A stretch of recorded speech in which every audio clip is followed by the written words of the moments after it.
right, we live here again, episode 25. It's another day, another dollar with the Dallas Cowboys out there in training camp, and they're doing some things out there. We should have some more things. As you guys know, there's a little delay, but hey, shout out to Facebook too as well. Thank you guys for tuning in too as well. There's so many things on our mind, but first and foremost, let's just go ahead and bring this show in. Tell them who you are. What's up, guys? It's DDP here joining Law for a little bit of Cowboys talk, our weekly Cowboys talk. Although it's a little different tonight. We don't have James because he's actually at training camp as of today. So that's pretty legit there. I saw he's gone live a couple times with some good footage. Oh, yes, man. So if we can get that footage out there, man, you guys can see who's going on. Are you live on your channel too as well on the YouTube? Yep. I see that it's live here. You already know I'm going to ask you, who's the first person that's laying wood? Yeah, number one in chat I see is Young Onyx, and close on his heels is Sugar Daddy. What's up, guys? What's up, everybody? And shout out to Chris on our end on the Law Nation's YouTube page, and DJ Chill. I like that name. He's second place in Savage Time. You got to keep it. Got to get a little bit faster. Savage Time. You third place. And on the Facebook panel, shout out to Chris Newman too as well. Those Chris is taking over, man. That's what I'm talking about. Shout out to Wiggle Bell too as well. We also got Eric Kushney here in the Silver and Blue Facebook. What's up, guys? Mm-hmm. And Robert Holm as well. Robert Holmes. All right. So with that being said, what is the first thing that pops out or jumps out to you? As it relates to this training camp, how about to say Big Game James, but DDP, what's the first thing to jump out to you? I'm so used to asking him first, but you know. Right. So the main thing that's really stood out to me thus far is I've really been impressed with everything I've seen and heard regarding Michael Gallup thus far. James and I in particular were both really high on him as soon as they drafted him. I want to say that I beat James in terms of predicting huge things first, at least in terms of this weekly show. I'm sure, like, he saw him at the Combine, so I'm sure he was talking him up before then. But I live only on the Dallas Prospect Live thread there. So if we went back and looked at the transcripts, I want to say I was predicting that. Although he's taken a step ahead of me even in that regard. I was saying I figured by end of year he would be the new number one. I think he's even higher than that. And I've heard some people, I'm trying to think of who it was. It was someone in our network, I want to say, who had just huge expectations. And I was like, ooh, I don't know about that for a rookie year. But if that's the case, I'm going to be super happy. They were saying something along the lines of 800 yards and like 6 touchdowns or something. I was like, I'd be thrilled to get that out of Michael Gallup as a rookie. So love what I see from him so far. Yes, he's making the spectacular catches, and he's making us forget about certain other wide receivers that used to play for our team. I'm not going to say their name, but he's doing. Just start saying the player, because everyone assumes we hate him anyway. Right. but this is the thing with Gallup. I heard on 105.3 The Fan. We always have to give them a shout out, but also shout out Gleh. It's all caps. Gleh. You just gotta say Gleh. Glad on the Dallas Prospect, where every legend was once a prospect, guys. Yes, sir. And this prospect right here, Michael Gallup, he just may be the training camp legend. We need to see it out there on the field. I got a peg player that I want to compare him to, but I'm holding it back. I'm trying not to say it, you know what I mean? Yeah. But this is the thing with Gallup. Now, with 105.3 The Fan, I think this guy name is... No, Tiny Jim. They call him Tiny Jim. He's on the Dallas Cowboys site. And I really like his opinions, although he never played the sport. But I like his opinion because he comes from the angle of not being a Cowboys fan. I think he's a New Orleans Saints fan. I forgot this guy's name. I think it's David Hellman. David Hellman. You know, the reason why I like his opinion is because he definitely is not a Cowboys fan and is just so straight on. And he said that the thing that I saw from Michael Gallup have these spectacular days, then all of a sudden he have these days where he's dropping the ball hitting him in his body. So he's a little up and down, but I mean that's not anything crazy to me, given he's a rookie and all that. Right. I mean, as far as how many balls are being thrown at him and all that overall, I think he'll be fine. It's just a matter of, as he said, it's not a bad day, it's a learning day. So I think he's got strong hands, and he's not especially fast, but he's a very crisp route runner, and it's been clear so far that Dak has really taken a notice of him, goes to him a lot, and you can tell they're building a rapport there, which is really nice to see. Mm-hmm. Yeah, there's something spectacular when you can build that rapport with a young receiver, and all you can say to yourself, okay, this is at least 4 years in the making, with this young guy. Yeah. Then on top of that, I'm seeing what I'm seeing with Allen Hurns. These guys, they're not burners, but they got that short area quickness. And then you sprinkle in a Tavon Austin who can take it over the top. Those are camp heroes right now. Allen Hurns, Tavon Austin, and the Gallup. Yeah, on the offensive end, absolutely. I wanted to say something as well regarding this is more so regarding Dak, but it kind of explains why Gallup is a good fit for him. I was listening to the ticket earlier today, and had, I think it was, 1310 the ticket. And I believe it was David Moore of the Dallas Morning News they had on. Maybe I'm getting that source wrong. But they had him on, and he had a really good point where he was talking about the differences between Romo and Dak, in that Romo is more of a inside out quarterback outside in quarterback as far as how he views the field. He's always looking to buy that extra half second, and he wants 25 yards on any given play. Right. He'll let a receiver break off a little bit from their routes and improvise a little more, whereas Dak is a little bit more inside out. He's more by the books as far as how he does it. So there's a reason why for Dak, the slot receivers and the tight ends get more looks and all of that, and get that because it's a more by the numbers approach. But it's not to say that it's a bad approach. It's just a different style of approach. And that was part of why Dez, who came up not in that system and everything, didn't necessarily gel with him. He didn't get the same looks. And when Dak had to go there, it was outside of his comfort zone. Another great example, and by no means am I saying these two are one and the same. It's just another example that shows that you can have that style of quarterback play and still be good. Tom Brady is an inside-out receiver. Oh, wow. Tom Brady had, except for the Randy Moss a couple of years he never had an elite wide receiver. Who are the best receivers in New England? It's always Gronk, the tight end, or the smaller, undersized receivers, an Amendola or a Wes Welker, Woodhead, guys like that. Those are the ones who really work within that system, and it's because he's inside out as far as how he views it. Dak views things similarly, which is why Cole Beasley year one and Jason Witten year one were his number 1 and 2 targets as far as receptions and things like that. It's just how the style of play works out, and that's part of why they never built the same level of chemistry. But with the Cowboys and what they're building now, everything they're finding is guys who can play inside or outside, and so it's kind of helping build that rapport. And even if he's not super strong throwing the ball, more so outside, as much as they move guys around, you'll still keep everyone involved. Yeah, and when you're keeping everyone involved, it's harder for the defense to really horn in on somebody. And I was listening to the radio station earlier today. They was talking about the aspect of moving Cole Beasley on the outside, and he's 5'9", give or take, right, 180 pounds. And just by natural geometry, you can't have that type of receiver on the outside. And they were talking about the Tavon Austins and things like that. But neither here nor there. You can have the smaller guy, just rotate him, move him to the inside. You can have those motion sweeps, and then that's little creativity.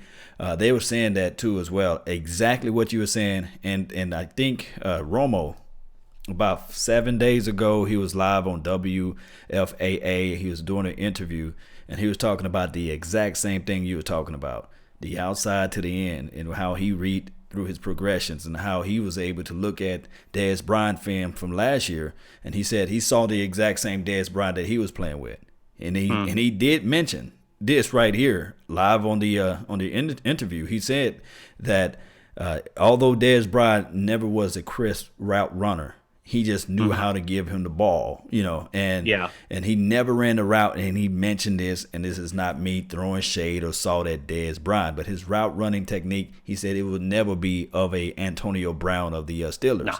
But he knows the language on the way that Dez Bryant liked to receive the ball. That speaks volumes, guys. That just speaks volumes. So I do know that a lot of people are so gun ho on the quarterback that slings the ball 30 yards down the field and this sort of thing. But really, if you just really think about it, the gunslinger mentality quarterbacks, they rarely win the Super Bowl. Yeah, no, it is a rarity, absolutely, for the gunslinger quarterback to win. That's not to say that you need a bus driver by any means. Right. Those are equally rare, but I don't view Dak as that. I just think that his style of play works more so, like I said, inside out, and that's going to get you a lot of work with slot guys. That's why Dallas got a bunch of guys who are versatile. I mean, they've been lining up. Now, we've never seen Beasley lined up outside, really. I don't think ever. And there have been days where they've lined up Beasley and Tavon Austin, both of them outside on the same plays. So they're clearly trying to get more creative with this. And part of that is out of necessity, right? The number one complaint against the offense last year, when they fired every coach that wasn't a coordinator or the head coach. So the complaint was, okay, the offense was stagnant. It was predictable. They lined everyone up in the same places every down, and teams just knew what was coming on 3rd and 7 every time, exactly what guy was running what route, and it was easy to guard against. So now they're like, okay, well, we're going to make it where everyone expands their route tree, and we're going to line up guys in unusual places. We're going to line up in interesting ways. Alan Hearns has been inside and out as far as where he lines up as well. So I like it. I like the idea of it. Now, would it still be nice to have the big body receiver out there? Yeah. But I guess at this point they felt that they had seen enough of that experiment where for at least now, unless Gallup can turn into that in time, they seem to have seen enough of it where they're just kind of content with going with a bunch of more so undersized guys. I think their biggest receiver, they got 2 guys who are 6'1". Hearns is listed at 6'1". He doesn't look like a real 6'1" to me. Maybe that's 6'1" with cleats. But relatively smaller guys, especially in Tavon and Beasley's case, and just fast, shifty, agile guys. Yeah, they shifty, quick, the short area quickness. Now they do have this guy, number 19. He's like 6 foot. Some depth charts show that he's 6'6". Some show that he's like 6'3". McHale or whatever. Yeah, I'm just gonna go in the middle. 6'4.5". And when you look at some of the film out there, you will see like this guy looks like a tight end, and he's not that frail looking guy. He looked like he just really. That's the dude that had the crazy one-handed not one-handed, the crazy catch the other day, right? The catch of the day. Yeah, he was just snagged. I'm like, Randy Moss. Yeah. The guy that had the one-hand catch the other day, it was T. Will. And I was like, I had to do my eyes. I had to squint my eyes and say, is that T. Will? Is that 8'3"? Or that's another receiver, Yeah. He caught the ball literally with one hand. And I had to really pause and rewind, and see that was T. Will. T. Will caught the ball with one hand. I'm still, it's like Ripley's, believe it or not, Yeah. Let me run through here some of the silver and blue commenters here. Shout outs to Antonio, Ryan Dye, I see you in there. Gregory Rodriguez, Cindy Henson, what's up? Cindy, say hey Cindy, what's going on? Lionel Montgomery, what's up? Matt Hernandez as well. Yeah, shout out to you guys in the chat. And on my side, Juice21 and Clay, I see you, Harsh Patel, and produced by Germ. Shout out to you, Streamin' Willie Beeman. The Eagles, diehard Eagles fan is up in here. So shout out to him too as well. Hector, shout out to you, Jason Jackson, and the you up in here, man. Do we want to real quick dive into the Zeke lawsuit before we get back into training camp? Oh yeah, go ahead and touch on that. I know you probably read the article from front to back. Well, I saw Ryan Dye in the comments on Silver and Blue asking about it. So from what I've gathered from it, basically it's related to a January 2017 car accident in which Zeke headed to practice, accidentally ran a red light, hit this guy's car, his BMW, on the front passenger side, and I guess hit it well enough that it totaled both cars. Wow. And it sounds like, just for whatever reason, even though both drivers insured and all that, it hasn't been taken care of yet. And the guy's got, he says, pain and all that from it, lingering pain. And so basically, he's suing Zeke for not 100, just $1 million, not 100 million, thankfully, for $1 million. Where I was going with that is, odds are it'll be settled in some way, and he'll probably get something closer to like $100 to $2,100. It's not going to be $1 million like he's asking for, because in cases like this, you don't typically profit, like unless you're really messed up, in which case you're not going to enjoy the money anyway. So it'll probably be something where it's like the damages of the car and his medical bills, of course. Right. But I don't see him making a whole lot more than that. So I don't know what the total cost is going to be, but it'll probably get resolved here soon. It sounds like it was just a relative, not harmless. I mean, obviously Zeke ran a red light, but it's not like it was anything more than an accident as far as we know. And so it grabs attention just because it's Zeke's name, and it, some people were like, oh God, what did he do now? And like, no, calm down. It's first of all, this is, over a year and a half ago now.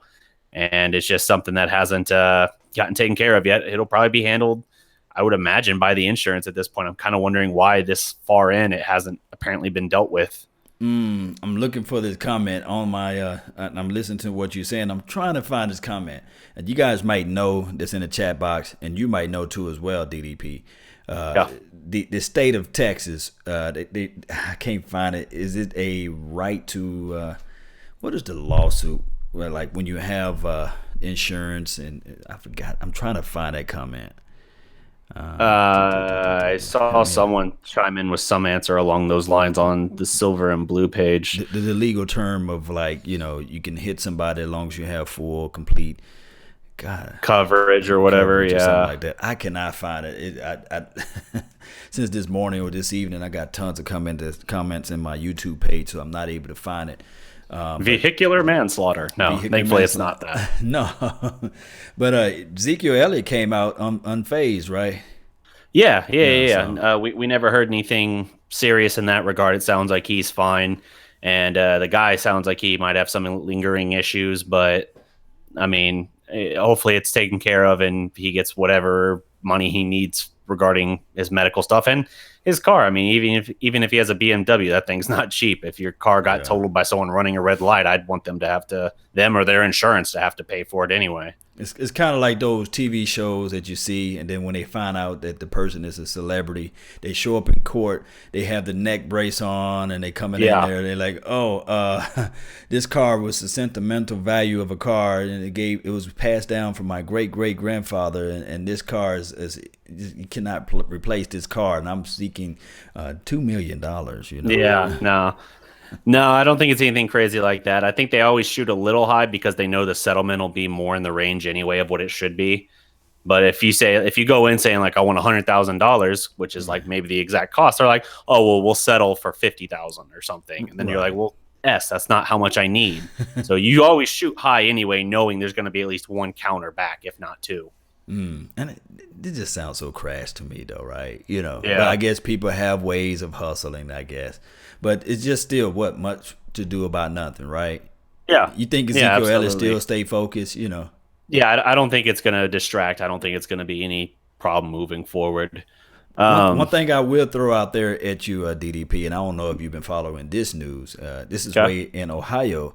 The Urban Meyer situation with the lady coming forward with the domestic violence. And if he find a way to fight this thing, and this, I know that we wasn't ready for this, everybody in the chat box, but if they subpoena his phone and they dig in a little deeper, and if this thing goes far beyond, that particular situation, it goes all the way back towards Zeke, it can be some trickle down effect. So I don't know how he was going to do. You think he's going to step down? I think he's absolutely. They're I think working on his departure now, his buyout. He's already been placed on. I think it's unpaid academic leave or paid academic leave, whatever. He's on leave, and seeing as how camp is like opening up, like for them or their spring camp, whatever, is like opening up now. That's to me a sign that they're working on some kind of parting of ways. But the thing with that, from everything I've heard, that sounds like he's pretty dead to rights in that regard, because so it was his wide receiver coach, and it sounds like dating back to like 2015 that there was some serious domestic violence stuff with him and his pregnant wife, which is never a good start for the story.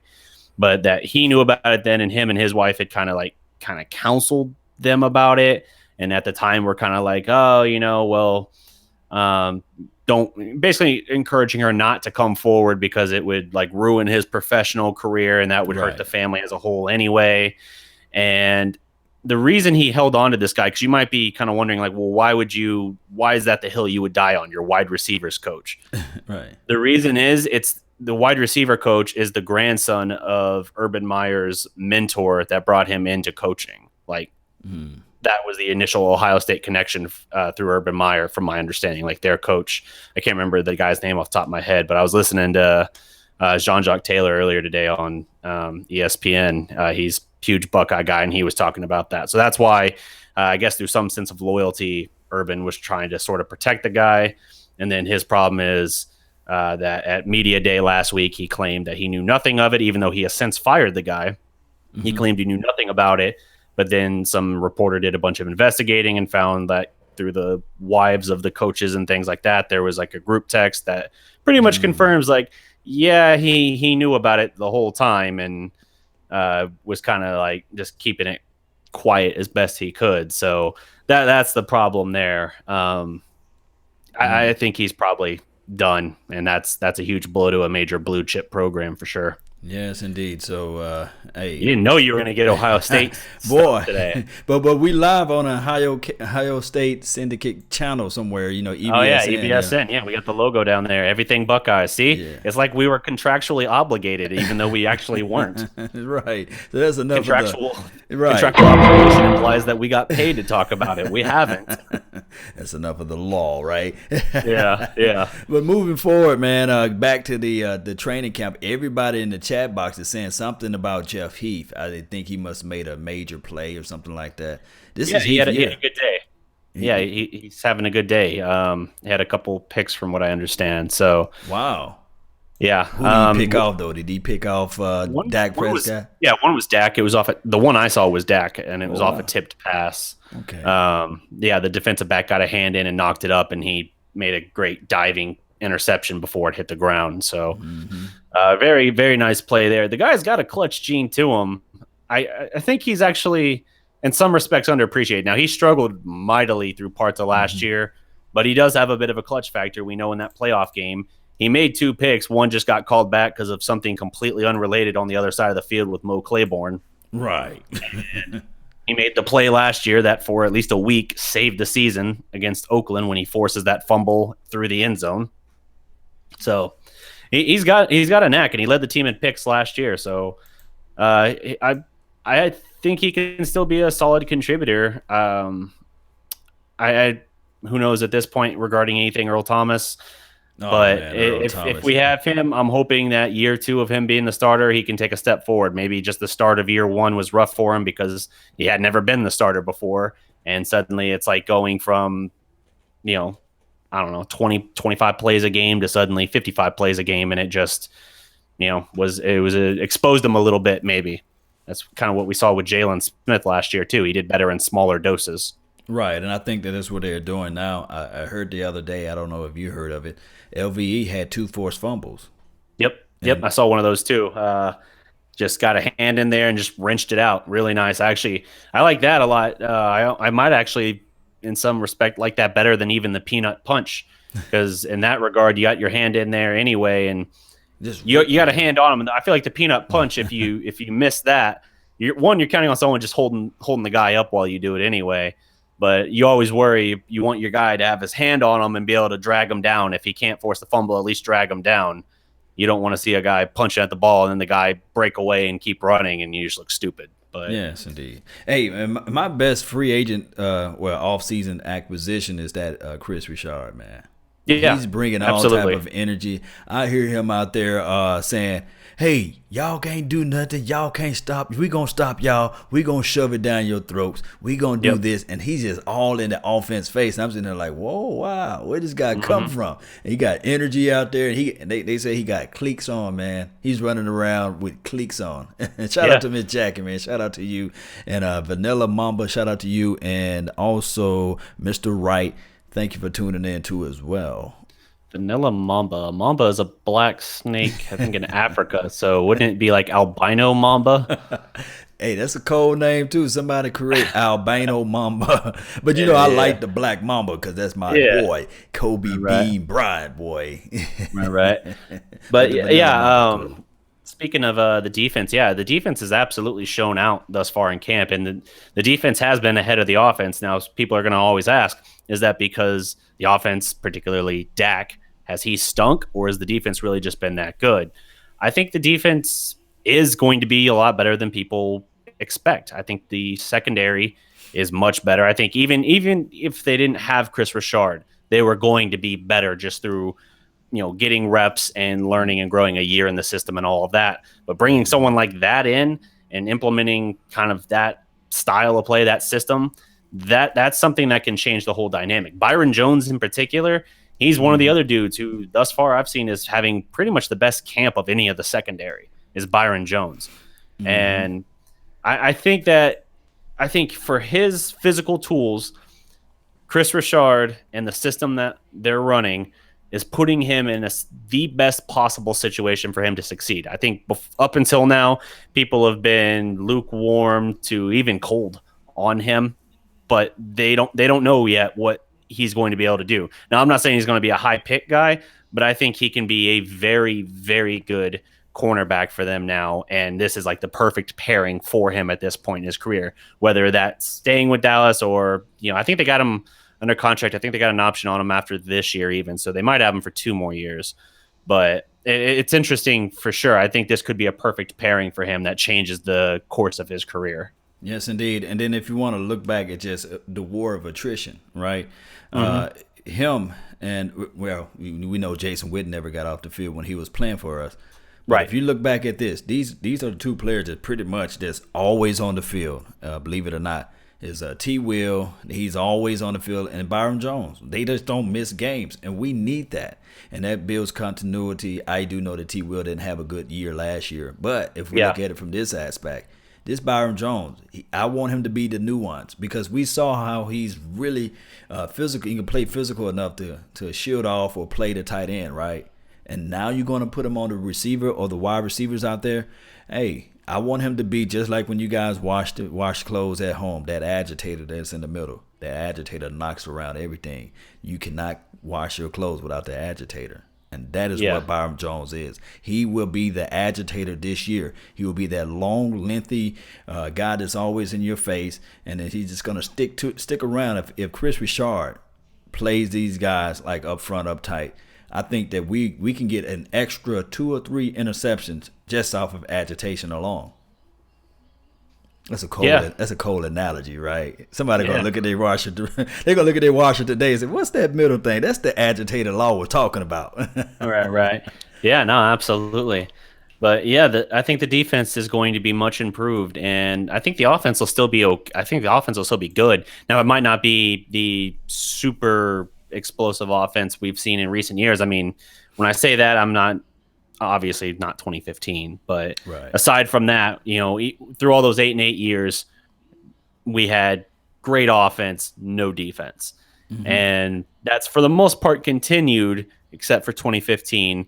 Last year started good. Like I said, they had a string of 5 games with at least 30 points or 28 points, something like that. Like they were doing well, but they hit a wall at the midpoint of the season and fell off a cliff for 3, 4 weeks. And then when they got back, they could still score, but it wasn't in like a pretty kind of manner. You'd have like the case where they put the beat down on the Redskins at Hmm. Washington, Right. where the score looked nice, but it was mostly like the defense producing, and Dak's numbers certainly weren't that impressive that game. So I think that the offense will still be good. I think it's going to be complementary enough to their prime identity as far as running the ball, feeding Zeke, and feeding to a lesser extent Smith and all of that. But I also think they're going to get Zeke more involved in the passing game. I think I've been calling for that since the start of last year, that I wanted Dallas to Right. utilize Zeke a little bit more in the passing game. Not saying go full Le'Veon Bell necessarily, but get him involved in that passing game. And I think now they're going to probably need to look to do it, because a big part of the shift in the receiver forces them, like, you got to have a safety valve for Dak. And I think Zeke in the open field with the ball, we've seen what he can do with that. So I absolutely think this is finally going to be the time for him to get to make that kind of impact. Now, I'm not saying it'll be, 5-6 catches a game. It might only be 1, 2, or 3 in a rare case, but just the fact that it's there makes you account for him, which can help. Yes, indeed. Hey, when you talk about that type of stuff, it just brings me like to another world of imaginations. I want everybody in the chat box, do this for me. Just close your eyes and imagine, right? Just close your eyes and imagine us flipping the field. Well, I'm talking about special team. People fail to realize that is what Tavon Austin can bring to this team too as well. If we can find a way to flip the field, and you have this defense too as well, this starving, hungry defense, playing with a mentality that Chris Richard have everybody playing with a PhD mentality, poor, hungry, and determined to fly out there to the ball. And when I'm talking about playing with half of a field, can you imagine? Close your eyes now. Close your eyes. Can you imagine Ezekiel Elliott with half of a field? Come on now. Come on. I can't serenade this moment any better. If you have Ezekiel Elliott with half of a field and you have Dan Bailey, Dan the money man Bailey, you know for sure at least you're getting 3 points out of the deal. If we can flip that field and we can win that part of the battle, man, special teams, shout out to special teams, because Tavon Austin, he's running punt returns, he's running kickoff returns, and we got some other guys that can do that job duty too as well. But if we can flip that field and have half of a field, this team may just be averaging 28 points a game, just like there was the first 8 games, right? I don't know if that was their overall it was 25. It was something along the lines of 27, I want to say, through the first 8. So I can put my dollar on it that it's going to be a little bit better this year. If we I know they had 19 in the field. opener, which would drag that down a little bit. But right. Yeah, well, I can compile that here shortly, maybe. But yeah, no, absolutely. Robert Holm points out. Now, I haven't seen this quote, but he's saying that Coney Ely has said that this D is stronger than the 2015 Super Bowl Panthers defense. That's some serious high claims there, high remarks. I think it's a defense that's absolutely getting stronger. I don't know for sure yet, but this, you know why I'm so maybe that's right banking there. on Gregory as well. You know why I'm so crunk when he said that, right? Because before the season started, I said this team alone reminds me of the 2015 Carolina Panthers. Because they was coming out of the woodshed of cutting Steve Smith, letting him go, and it was putting everything on Cam Newton. You know, they were saying that this is now Cam Newton's team. They just recently, I think Olsen was pretty much running. I guess they made that trade for Greg Olsen at that point, or I guess he played the year before on that team. But this team was gelling together, and that 2015 Panthers started off, I think they started off real slow. I think they lost their first game, but then they went on a winning streak, or winning streak. Yeah, was that the year that Cam Newton wrecked his truck or whatever, and that was like some weird turning point in the season for them? That was the year he wrecked his truck, and that was also, I'm thinking, don't quote me on this because I don't follow the Panthers that much. All I want is us to beat the Panthers first week 1.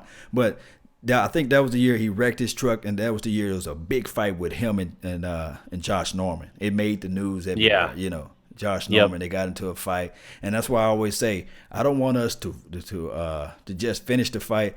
I want us to start the fight. I want us to be at the end of the game where people just say, fatality. Yep. Mm-hmm. I agree. At the end of the game, that's what I want to hear, just that, fatality. You know what I mean? Yeah. Yes, indeed. Cindy here is saying, Law Nation, think you're so handsome. Oh, man, I appreciate it. Look, I'm blushing. I'm turning red right now. You know what I mean? The voice is half the package. Remember, you're listening. Just playing with you. Yes, indeed. So what else, man? What else we got on that ticket there? Let's see. Another training camp, interesting kind of thing I've noted. We've had, obviously the whole change up with how they've lined up the receivers. I'm curious to see from the tight end perspective who's been stepping up. And so far I've heard a lot about Jarwin and a lot about Jeff Swaim. And I think it's probably going to be one of them that takes it. Jarwin's a nice big target. I think he's like 6'6" or something like that. Like, yeah, everyone always talks about Rico's size, but I'm pretty sure Blake Jarwin's no slouch either in that department. And he's from Oklahoma State, I want to say. I feel like I watched him play in college a little bit, but let's see. No, he's 6'5", so I was close. So 6'5", yeah. 6'6", you know. Yeah. That boy 6'6" with cleats. Yeah, right. Shout out to Vach Lombardi, the people champ that's in the chat box, you know. Oh, there you go. Shout out, Vach.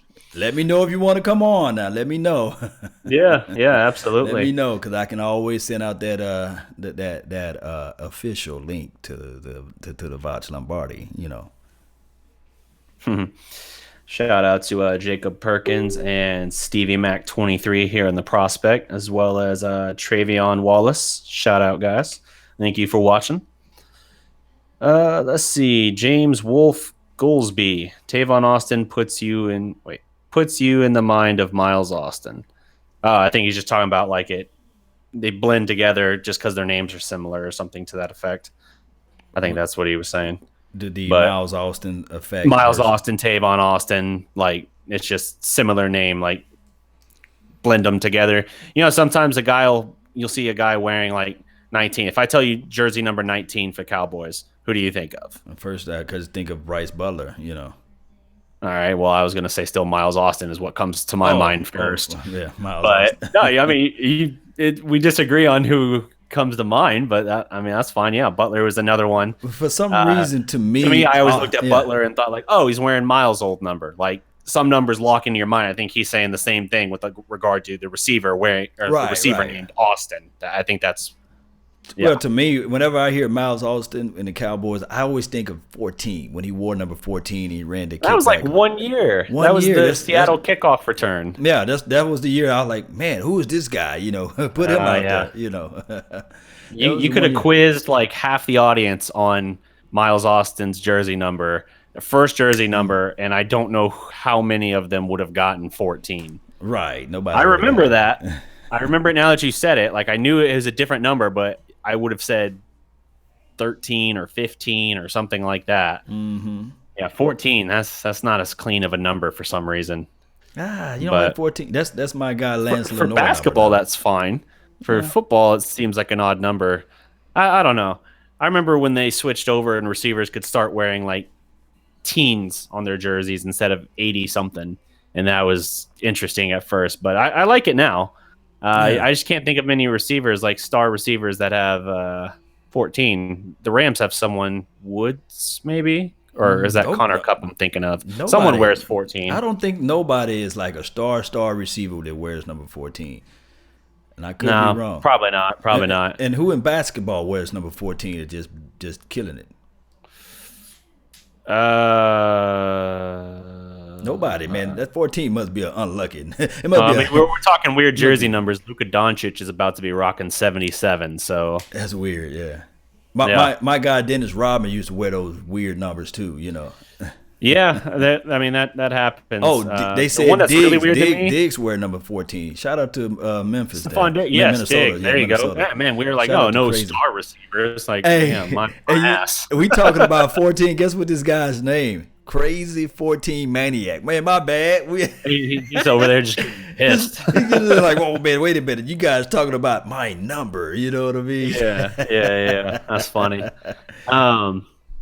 Yeah, I think the weirdest jersey number in basketball, I mean, like Luka 77 is odd as hell. Yeah. But you also got, I think Enes Kanter wears like 00 for the Knicks, and I'm just like, oh, why? Right. Like zero's fine. Like Gilbert Arenas, Russell Westbrook, that works, but 00, that looks weird to me. Hey, think about this though. And since we're talking about numbers, my favorite Cowboys, my favorite Cowboy player of all time is like Everson Walls. He's like who wore number 24, and I think he got the record for the Cowboys. He caught 11 interceptions. Can you imagine if Cheeto Bay or anybody on his team get 11 interceptions in 1 year? I can't fathom that for a single player. I will be happy if this defense forces more turnovers this year, get more sacks, and create turnovers, because that's really been the thing. Like recent years, the last two in particular, they've been better. Now they had like 3 weeks last year where they cratered, but they've been better in terms of total defense, but they're not getting enough sacks and they're not flipping the field with turnovers. They need takeaways and they need sacks. If they can take that step forward this year and even just get even just a slight raise in sacks, but half a dozen more interceptions or something, that's monstrous to what it can do for this team and all that. Shout out to Jacob Perkins. He quoted me saying 14 seems like an odd number and corrects me that it's in fact an even number, not the odd I meant, sir.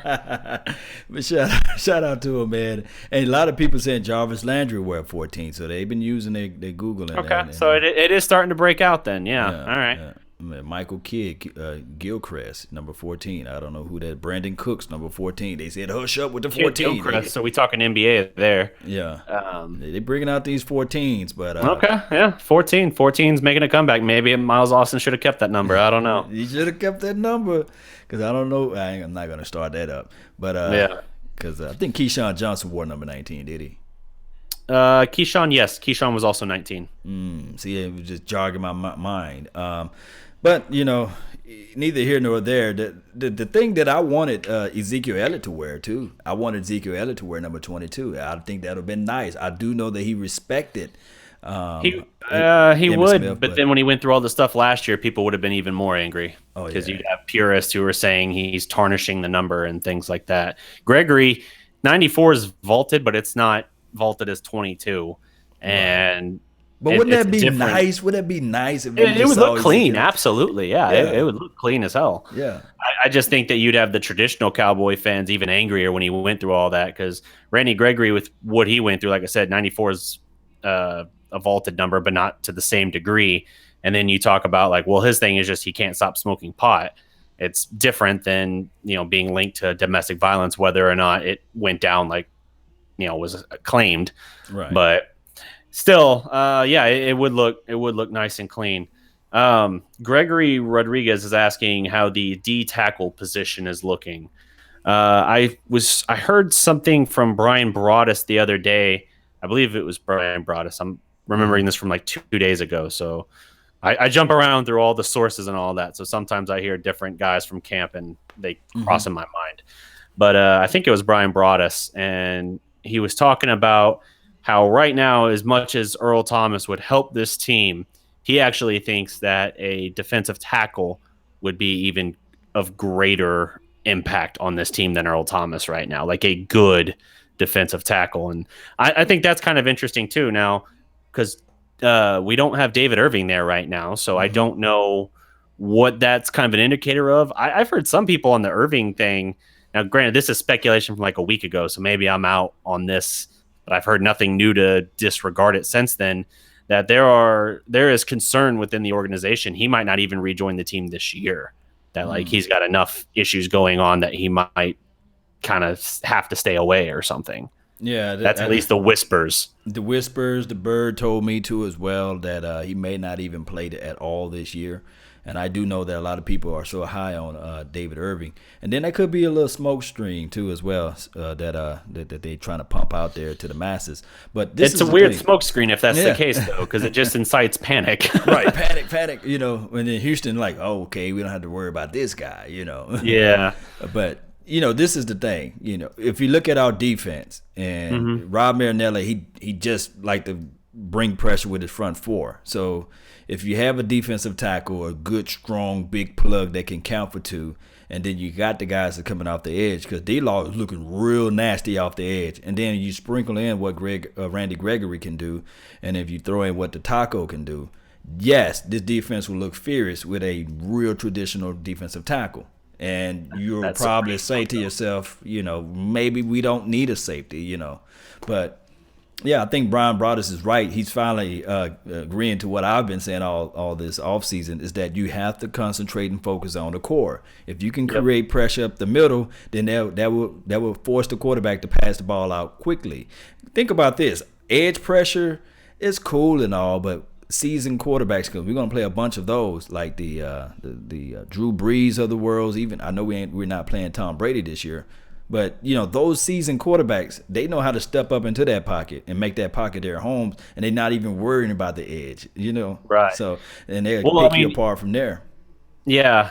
If you look at the Giants, for example, when their defense was stellar 2 years ago, the main thing they had Snacks Harris and they had Jonathan Hankins.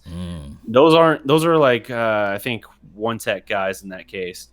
And what they do, they're not guys that generally get to the quarterback, but they plug up the line and they keep you from stepping up. So all they do basically is they just keep it contained so that the guys on the edge do typically break through and get there. Or if they try and run up the middle, giant ass refrigerator right in your way. So right. That's basically the thing. So I know Dallas values guys who are more versatile in that way. And versatility is great, but man, that can't be your only grading scale for whether or not someone could be a fit for you or whether or not someone could benefit you to sign. Snacks is still out there, man. Jonathan Hankins, whatever his name is, yeah. Yeah, Snacks Harris is out there, and I don't know about if Hankins is out there. He might be, but yeah. It's strange to me that those guys would be available still, because it's like, man, if defensive tackle is any kind of concern, the guys have been out there long enough now. It feels like you should be able to get them at a pretty reasonable price, and we're going to have a lot of cap money after this year. We've actually been doing a sneaky, quiet, good job with our finances lately. Right. We should have cap room finally to do something. We had all those years of all that dead money, and it's finally falling off the books after this year, and they should be able to do something. Now, that doesn't mean they're going to go out and Jerry Jones style money whip two guys and then they're back in debt, but you can still afford to get something like this, and I feel like that could be exactly what they need. Maybe they value Malik Collins kind of filling that role, but I worry about his health at this point, honestly. Right. It's going to be a minute. Foot injuries now, yeah. Two broken foot, same foot. Right. He been back-to-back injured, and then on top of that, if you look at our competition, we do know that the Redskins, they stout. And should I mention the Filthy? They're stout too as well. They got some plugs up there in the middle. And I'm talking about Fletcher Cox. That's all you can say. Fletcher Cox is going to demand 2, maybe 3 people, and you sprinkle in the Timmy Jerrigan, how you say this man's name, Haloti Nada. These guys rushing off the edge, Bennett, and then the brunette kid. Man, they got some guys. They deep, and I'm talking about deep. They're deep on that front 4, and they can sprinkle in the rotations, and they can blitz their linebackers. So we got a whole entree of food that we got to eat when we play against them, because those birds, they're gonna be dirty. They're going to be dirty, and that helps out everything. And then they got the Sidney Jones guy coming back on that playing corner. So we're gonna have to be really, in order to be the best, you have to beat the best. You know what they're saying? And we have to find a way to have our depths just as deep as theirs, and we just can't do that by sprinkling in the Brian Price, who got body slammed the other day? Yep. I mean, I got to hit this thing right Finish here. him. That's exactly what finish him. That's exactly what my guy Travis Frederick or Zach Martin. One of them just took him and body slammed him through the dirt, and then he got up. I think that one was Frederick. Frederick just body slammed him through the dirt, and he got up and weeble wobble back to the end. And I was like, no, you better get up, push him back, or do something, But I think that he just slammed his soul out there. His soul somewhere still in Oxnard out there on that turf. Yeah, no, that was savage for sure. But defensive tackle, man, that is a concern, especially if they think they might not be getting David Irving back. If you're not going to get him back, then that does raise questions along this defensive line, especially because we don't really know how long it's taking Malik Collins to come back. He's on his way back, I guess, but I haven't heard anything suggesting it's too soon. If if someone has updated info on that in the comments, hit me up, let me know. But I haven't heard any mention of him really, other than the hypothetical regarding possible fill-ins for that role if Irving doesn't return. So yes, indeed. Yeah, that would be a concern. And in that regard, I would agree with Broadus that as much as we like the idea of Earl Thomas, at this point, At this point, we've been talking about Earl Thomas so long, I don't even like talking about it. Me too, man. I'm like, until I see the breaking news that he's coming, I'm not even gonna care. I don't care that he posts something on Instagram saying either extend me or trade me. Yeah, that's your business. Go do your thing. Yes, just stop showing up for camp and then just wait for us to come get you there. And shout out to Ari, because Ari had a good post too as well. He's posting on the Facebook channels on Law Nations and then on DDP. Phantom. Check out Phantom if you guys haven't already. Ari Timken. And Big Game James and Silver and Blue Nation. He's everywhere. So that guy's got some good insight. Go follow his page and follow his Twitter handle too as well, and plug him up with some information that you have out there so we can spread this thing around. So in closing, what are your final thoughts on this training camp, DDP? Man, I think it's really encouraging what we've seen. I like the creative use we've seen regarding the receiving core. I like the strong development we've seen so far from a lot of the defensive guys, including guys, two of the most underappreciated Cowboys on the roster right now are Byron Jones and Jeff Heath. The fact that Jones is probably having the best camp out of the secondary and Heath is having a very strong camp is quite encouraging to me, I think. I would like to see Jordan Lewis get a little bit more run with the first team. I know he's frustrated not running with the starters, and I think there's a bit of, I don't know. I know Rashard likes the bigger corners and everything, and he's obviously not a bigger corner, but I think technique-wise, he's more than capable of being with that first team. So I don't know. I don't know what comes of that, but I'm curious to see how that develops as well. Yes, indeed. So, I mean, if we look at this thing all together, man, of what we expect, and I'm expecting big results from our running back core. I've seen a play today, believe it or not, of Bo Scarborough just smashing through someone. I can't wait to show you guys those clips there. But overall, I think that this team is doing everything that we need to see out there on the field. And that just having fun out there, having a new wrinkle with even the wide receivers carrying bricks in their hands, for crying out loud. Yep. And Chris Richard challenging the opposition. That means everything to me, guys. So with that being said, I really appreciate everybody for tuning in to the nation. It's always a pleasure. This is the Dallas Prospect Show. Every legend was once a prospect.